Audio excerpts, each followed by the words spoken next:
This is the CMC Markets Connect Volatility Report. Yesterday's publication of US inflation data saw headline prints come in softer than had been expected, with the consequent effect that the greenback found itself under sustained pressure, despite the Federal Reserve still being widely expected to hike interest rates in less than 2 weeks' time.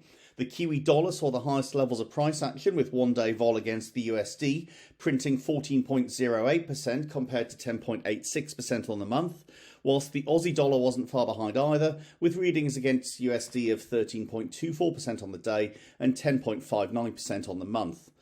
Yesterday also saw the publication of the latest WASD reports from the USDA. Whilst impact was seen across all grains, with the data concluding that despite the year's dry weather, an increase in planted acreage would serve to mitigate the situation. Soybean prices fell as much as 3% before initiating a modest recovery, with one-day vol on soybean printing 39.12% versus 33.92% for the month. The Hang Seng continued to move higher on Wednesday, with those hopes of stimulus measures still lending support.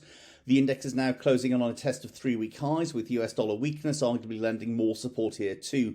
One-day vol on the index hit 26.3% against 22.81% for the month. And two heavyweight constituents in CMC's proprietary basket of gaming stocks, Nvidia and NetEase, both found outsized support on Wednesday for different reasons, helping deliver a reasonable uptick for the basket's underlying value, but boosting price action on the way. One-day vol stood at 36.67% against 29.59% for the month.